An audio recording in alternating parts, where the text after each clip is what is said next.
Hello tout le monde, bienvenue sur la chaîne Pipolyglotte. Aujourd'hui on vous présente un jeu de société qui s'appelle Bat Animaux. Les règles qu'on vous présente dans cette vidéo ne sont ni les règles officielles ni les règles de base du jeu. Ce sont des règles que l'on a adaptées pour pouvoir ajouter de l'anglais à ce petit jeu. Vous pouvez y jouer dès 3 ans. C'est un jeu qui se joue un minimum 2 joueurs et jusqu'à 4 joueurs maximum. Les parties durent en moyenne entre 10 à 20 minutes, ça dépend de la chance et de la rapidité. Vous pouvez vous procurer ce jeu dans les grandes enseignes de magasins de jouets et sur internet. Il est en moyenne à 10 €. Bird, Raccoon, Elephant, Chick, Tiger, Dolphin, Battle,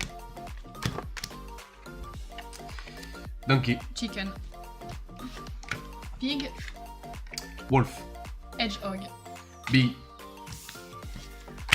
Rabbit, Stag, Lizard, Bear, Owl, Panda, Ladybug, Frog, Rhino.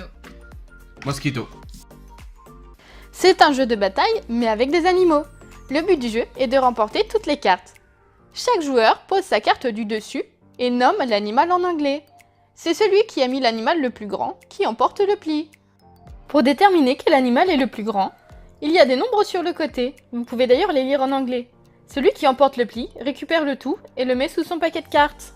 Lorsque les animaux sont de même taille, il y a battle, ce qui signifie bataille. On pose une carte face cachée dessus, puis une face visible dont on nomme l'animal en anglais. C'est cette dernière qui détermine qui gagne le pli. Retournez ensuite les cartes qui étaient cachées et nommez-les également en anglais. Vous pouvez même dire pour le perdant « You stole my mouse » par exemple, ici « Tu as volé ma souris ». Et pour le gagnant « I saved my pig » j'ai sauvé mon cochon. Attention, on ne doit pas regarder ses cartes lorsque la personne distribue. On ne doit pas non plus mélanger ses cartes, il faut garder l'ordre du jeu.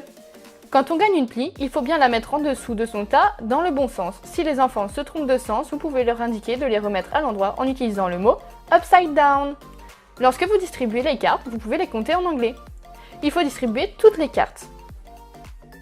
Rhino, hippopotamus, elephant, bear, whale, gorilla, donkey, tiger, dolphin, stag, panda, cow, pig, wolf, penguin, koala, sheep, goat, hedgehog, cat, hen ou chicken, rabbit, raccoon, owl, fish, chick, mouse, bird, lizard, frog, caterpillar, grasshopper, bee, mosquito, ladybird ou ladybug, spider.